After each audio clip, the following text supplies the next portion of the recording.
चंवर ऋषि की बगिया में जितने राजा और प्रजा जो सोए हुए थे सबके पेट बढ़ गए, पेट खराब हो गया। सोचने लगे भगवान, इधर राजा ने अपने मन में सोचा कुछ ना कुछ बात अवश्य है क्या।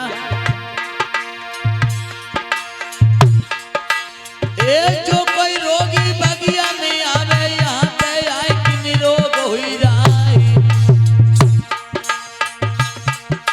और कौन विपत्तियां यहाँ पे पड़ गई मेरी नाई समझ में आए।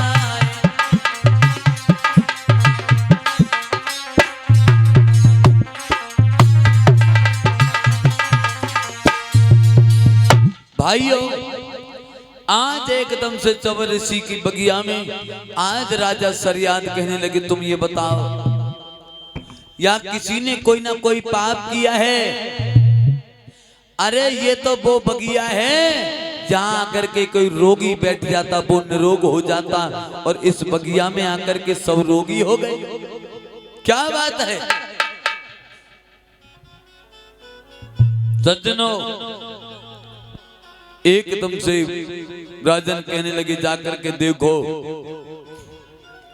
चंवर ऋषि को किसी ने हानि तो नहीं पहुंचाई है।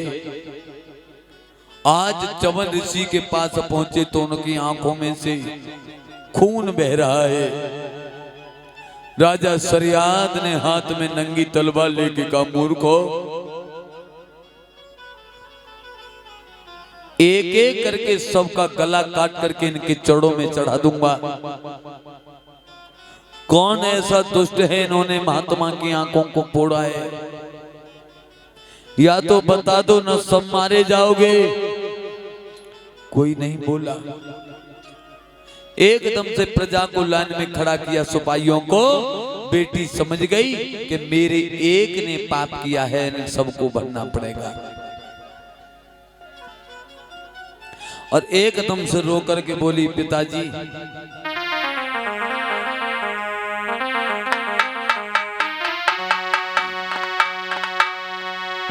रो करके बेटी बोली है, हमने ये पातक तोड़े और बबला हमने ही धोखे थे बाबा के नैना फोड़े।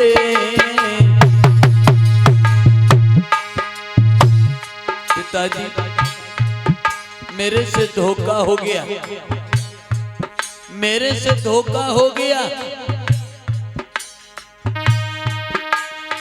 रो करके बिटिया बोली है, हमने ये पातक तोड़े।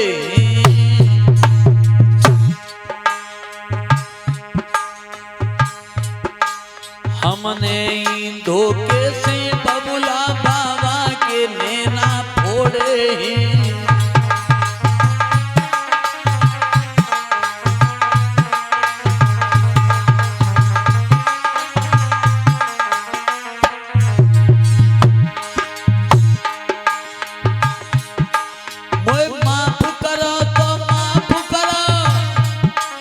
जो गलती हो गई मुँह पे पिता, मुझे सजा दे या माफ करो, मैं तेरी शरण में आए पिता।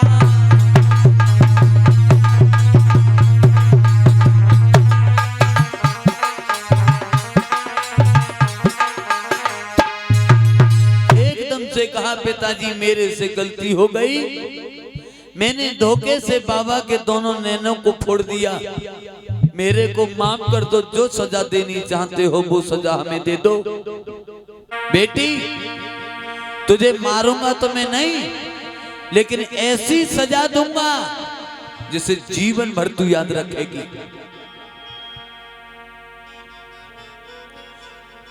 क्या सजा दी? और एकदम से कहा, सुन अब जे अंधोई पिया तुम्हारो है। आप सुन रहे हैं जनता स्टूडियो के माध्यम से इसके रिकॉर्डिंग करता है भाई भारत जी। अब इतनो ही बचन मारो है रे अंधोई पति तुम्हारो है रे जो।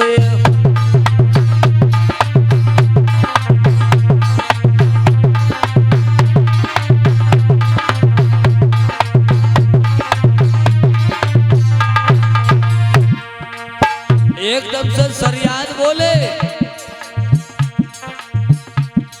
अरे माफ करे तो माफ समझना ये तेरी बलिहारी, यही दंड तुझको मिलता हम घर की कर रहे तैयारी, यही दंड तुझको मिलता।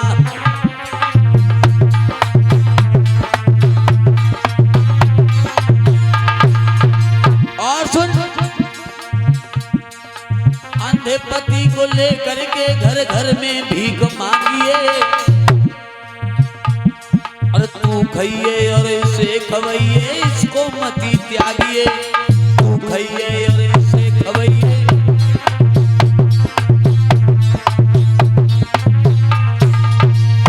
मेरे भगवान के भक्तों, आज अपनी बेटी राजा सरियाद अपनी बेटी को चंवर ऋषि के चरणों में छोड़ दिया। आज से यही तेरा पति है। आज ये बेटी खड़ी रहती है, रोती रहती है, और 14 वर्षें हो गई। और जब राजा सरियाद छोड़ के गए थे तो कितने साल की थी? 12 साल की। अकेली खड़ी रही। और 14 वर्ष बाद क्या हुआ भागवत श्रोताओ?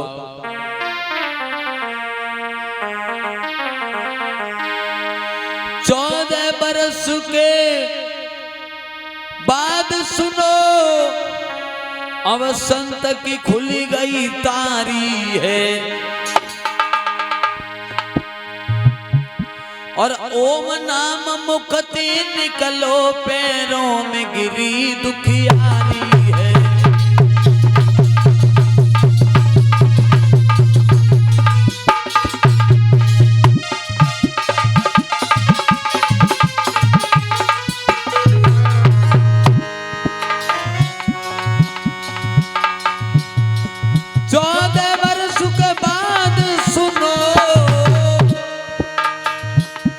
संत की खुली गई तारी है, ओम नाम मुखते निकलो, पैरों पे गिरी दुखियारी है।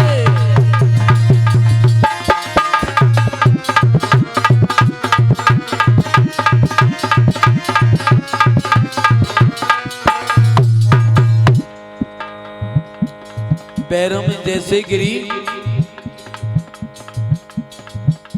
एकदम से चंवर ऋषि कहने लगे, कौन है? मुझे आंखों से दिखाई नहीं दे रहा है। अरे तू कौन है? एकदम से बोली, बाबा और कोई नहीं।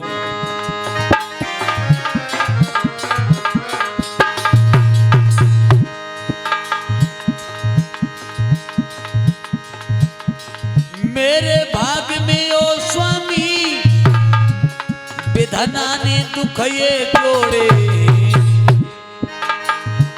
मैंने ही धोखे दी सैया त्यारे आए नैना फोड़े।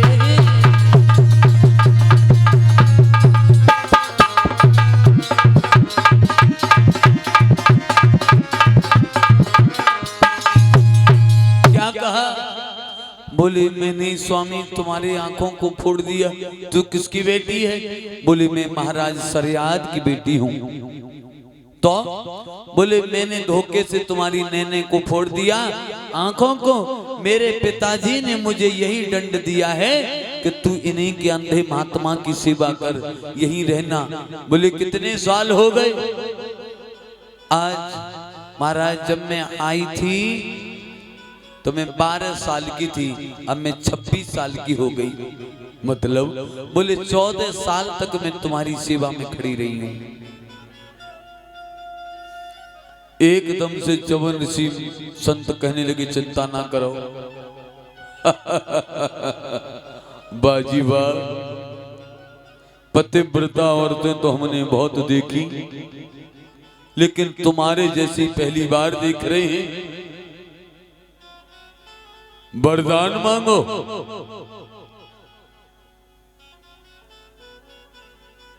क्या मांगती हो? जो मांगोगी वही देंगे। एकदम से सुख कन्या कहने लगी, महाराज क्या मैं जो मांगूंगी वो दोगे? हाँ देंगे, मांगो। एकदम से धीरे से स्वर में बोली, महाराज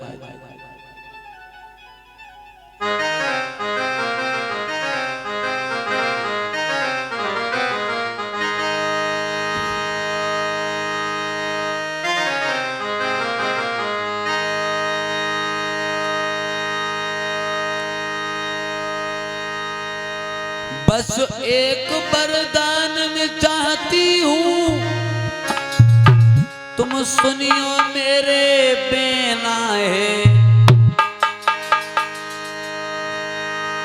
त्यारी जो आंखें फोड़ी हैं, तेरे सुंदर हुई जाए नैना है।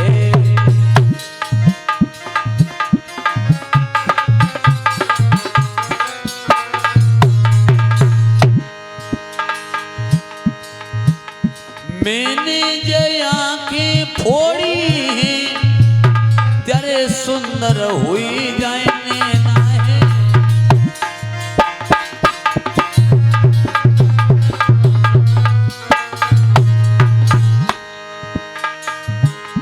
महाराज हमारे दिल में पड़े न चैन,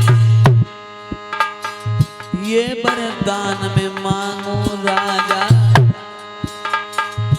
ये वरदान में मांगो सैया, तेरे सुंदर हुई जाए नैन। ये वरदान में चाहूं राजा,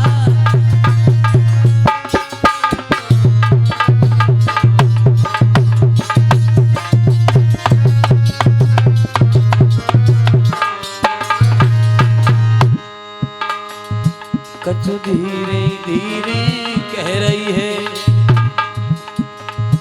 कछु हौले हौले कह रही है। संत गए मन मुस्काए मुस्काए, कछु धीरे धीरे कह रही है।